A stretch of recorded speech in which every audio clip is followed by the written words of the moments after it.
अस्सलाम वालेकुम दोस्तों। इस वीडियो के अंदर हम जो है ना C plus plus programming language के अंदर एक इंतहाई अहम फेज स्टार्ट करने जा रहे हैं जिसका नाम है ऊप्स।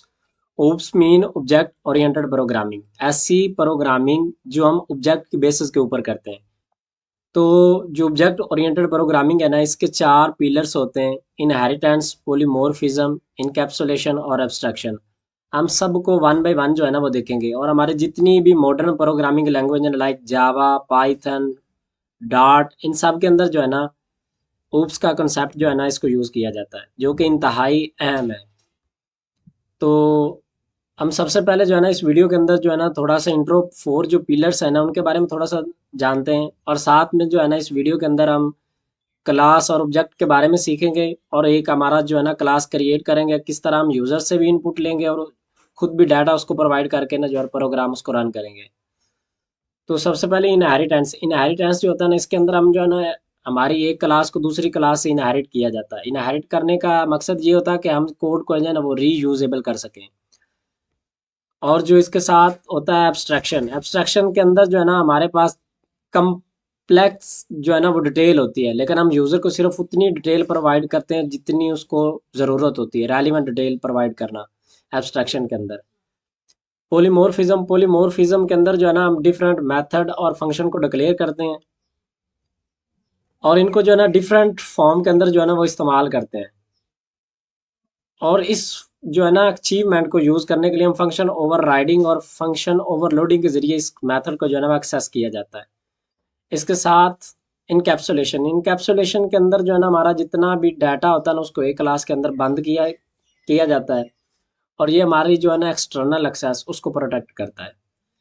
और अब हम देखते हैं कि क्लास और ऑब्जेक्ट क्या होता है। क्लास जो है ना ये एक टेम्पलेट्स होता है, लाइक इसके अंदर हम जो है ना डिफरेंट मेथड और फंक्शन जो है ना उनको डिक्लेयर करते हैं। अगर हम इसकी एक रियल एग्जांपल देखें तो जैसे कि कार का डिज़ाइन। अब कार का डिज़ाइन जो है ना वो हमारे पास एक क्लास है, लेकिन जैसे हम उस डिज़ाइन से कोई चीज़ बनाई है तो उसको कहते हैं ऑब्जेक्ट। इसका अगर हम एक सिंपल क्लास और ऑब्जेक्ट का कंसेप्ट देखें तो क्लास डिज़ाइन होता है, और ऑब्जेक्ट जो उस डिज़ाइन से चीज़ बनाई गई है उसको हम ऑब्जेक्ट कहते हैं। ठीक है। तो हम जो है ना अब डेव सी प्लस प्लस के अंदर जो है ना हमारा प्रोग्राम जो है ना उसको भी प्रैक्टिकल देखते हैं।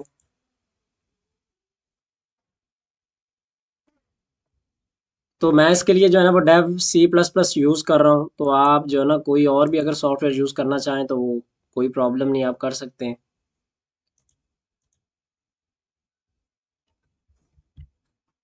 तो सबसे पहले जो है ना बगैर टाइम वेस्ट किए जो है ना वो basic structure hash. Hash include IO stream, हमारी header file, then using namespace STD. और इसके बाद जो है ना अब क्लास को क्रिएट करने का क्या तरीका है कि सबसे पहले आपने क्लास कीवर्ड वो लिखना है। उसके बाद आप क्लास का नाम जो है ना वो कोई भी रख सकते हैं, तो मैं लाइक जो है ना वो स्टूडेंट रख देता हूँ। और इसके बाद हमारी करली सॉरी बड़ी ब्रैकेट्स आएगी, उसके बाद जो है ना सेमी कॉलन। और इसके अंदर जो हमारी बॉडी है ना, बॉडी के अंदर हम जो है ना वो मेथड और फंक्शन को डिक्लेयर करेंगे। तो फंक्शन को या मेथड को डिक्लेयर करने से पहले हम जो है ना मॉडिफायर के बारे में जानते हैं कि तीन तरह के मॉडिफायर होते हैं। एक होता है पब्लिक, एक होता है प्राइवेट, एक होता है प्रोटेक्टेड। जो प्रोटेक्टेड होता है उसको इनहेरिटेंस के अंदर इस्तेमाल किया जाता है। जो पब्लिक होता है ना, जब हमने कोई चीज़ मेथड या वेरिएबल को ना आउटसाइड द क्लास अगर एक्सेस करना तो उसके लिए हम जो है ना पब्लिक कीवर्ड यूज़ करते हैं। लेकिन जब हमने कोई मेथड या क्लास को जो इनसाइड जो है ना वेरिएबल को इनसाइड द क्लास यूज़ करना होता है तो उसके लिए हम जो है ना प्राइवेट कीवर्ड यूज़ करते हैं। तो यहाँ पे मैंने जो है ना पब्लिक कीवर्ड इस्तेमाल किया है। देन मैंने कॉलन कॉलन जो है ना इसको यूज़ किया, और यहाँ पे मैं ना जो है ना वेरिएबल डिक्लेयर करता हूँ। एक मैं जो है ना वो स्ट्रिंग टाइप का वेरिएबल डिक्लेयर करता हूँ, एक मैं जो है ना इंटीजर टाइप का वेरिएबल डिक्लेयर कर लेता हूँ। ठीक है। डिक्लेयर करने के बाद यहाँ पर मेरा जो है ना वो मेन फंक्शन, और यहाँ से मैंने जो है ना मेन फंक्शन की जो बॉडी है ना इसकी इसकी मदद से जो है ना हम यहाँ पर सबसे पहले एक ऑब्जेक्ट क्रिएट करेंगे। ऑब्जेक्ट क्रिएट करने के बाद जो हमने जितना भी डाटा या किसी वेरिएबल को हमने कोई वैल्यू असाइन करनी है, या क्लास के अंदर जितनी भी हमारे फंक्शन है ना उसको अगर हमने कॉल करना है ना तो वो हम मेन फंक्शन के अंदर जो है ना कॉल करेंगे। तो यहाँ पर ऑब्जेक्ट क्रिएट करने का क्या तरीका है कि सबसे पहले जो आपने क्लास का नाम रखा है ना वही सेम आपने नाम लिख लेना, और यहाँ पर आप कोई भी नाम दे सकते हैं, जैसे मैं एस रख लेता हूँ। ठीक है, अब देखें कि इस जो ऑब्जेक्ट मैंने डिक्लेयर किया ना इसकी मदद से मैं जो है ना वो डाटा असाइन करूंगा और डिस्प्ले करवाऊंगा। तो सबसे पहले जो है ना मैंने आपने एस जो ऑब्जेक्ट क्रिएट किया है एस डॉट डॉट लगाना है, उसके बाद जो है ना मैं नेम जो है ना वो इंटर करता हूँ। ठीक है, और यहाँ पर नेम को मैंने वैल्यू जो है ना वो असाइन की, लाइक अरसलान कर ले। और यहाँ पे एस डॉट वही आपने डॉट लगाकर जो है ना वेरिएबल या जितने भी आप फंक्शन जो है ना इसके अंदर क्रिएट करेंगे उसको एक्सेस करेंगे। तो यहाँ पर मैंने जो है ना वो एज, और एज मैं जो है ना इसको प्रोवाइड करता हूँ लाइक 20। ठीक है, अब मेरा वैल्यू तो जो है ना मैंने वो ना असाइन कर दी, लेकिन अगर मैंने इसी वैल्यू को अब डिस्प्ले करवाना है तो डिस्प्ले करवाने के लिए मुझे कोई ना कोई फंक्शन बनाना पड़ेगा। तो उसकी मैं रिटर्न टाइप वाइड रख देता हूँ, और यहाँ पे मैं लिख देता हूँ कि डिस्प्ले इंफॉर्मेशन, सॉरी इंफॉर्मेशन, और यहाँ पे मेरा जो है ना फंक्शन आएगा। अब डिस्प्ले करवाने का वही तरीका है सेम सी आउट के जरिए। सबसे पहले मैंने नेम डिस्प्ले करवाता हूँ,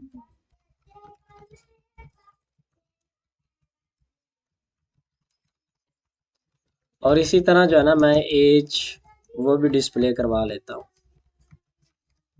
ठीक है, अब जिसी तरह मैंने वेरिएबल जो है ना उनको एक्सेस किया डॉट लगाकर, सेम इसी तरह मैंने जो है ना इसी फंक्शन को भी कॉल करना है। अब देखें जैसे मैंने डॉट लगाया तो मेरे पास ये फंक्शन कॉल हो रहा है। ठीक है, मैंने इसको एक्सेस किया और यहाँ पर मैं इसको कॉल कर रहा हूँ। अब यहाँ पर मैं जो है ना प्रोग्राम मेरा एग्जीक्यूट ठीक मतलब कि करेक्ट चल रहा है या नहीं उसको मैंने चेक करने के लिए मैं यहाँ से रिटर्न जो है ना वो ज़ीरो कर देता हूँ, रिटर्न ज़ीरो। और इसकी जो रिटर्न टाइप है ना वो लाइक मैं इंट रख देता हूँ।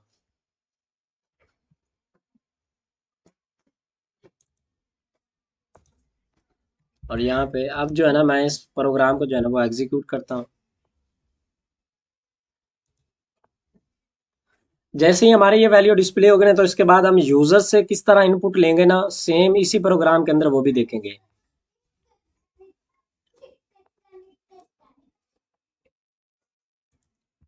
अभी आप देख सकते हैं कि जो मैंने नाम इंटर किया था ना वो डिस्प्ले हो गया। ठीक है, तो अब देखते हैं कि हम जो है ना क्लासेस के अंदर यूजर से किस तरह इनपुट लेंगे। तो मैं जो है ना बाकी कोड वही सेम रहने देता हूँ, और यहाँ पर जो है ना मैं देखो इनपुट लेता हूँ यूजर से। मैं यहाँ पे उसको इंस्ट्रक्शन देता हूँ कि प्लीज इंटर द नेम। ठीक है, S S dot sorry scene S dot name. ठीक है, यहाँ पर मैंने नेम इनपुट ले लिया। इसके बाद सेम इसी तरह यहाँ पर जो है ना मैं एज यूजर से जो है ना वो ले लेता हूँ,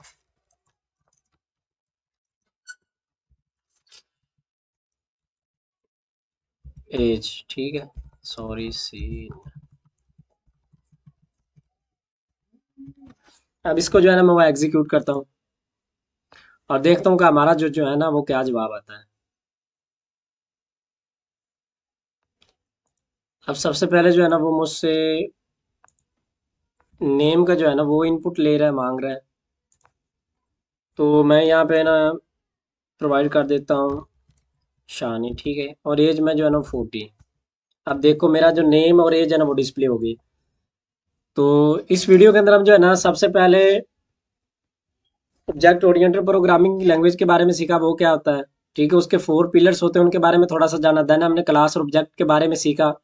तो ये एक इंतहाई अहम टॉपिक था, अहम फेज था जिसको आज हमने स्टार्ट किया है। तो आप जो है ना मल्टीपल इसके जो है ना प्रैक्टिस करें, मल्टीपल क्वेश्चन सॉल्व प्रॉब्लम करें। तो मिलते हैं जी नेक्स्ट वीडियो के अंदर, तब तक के लिए जी अल्लाह हाफिज़।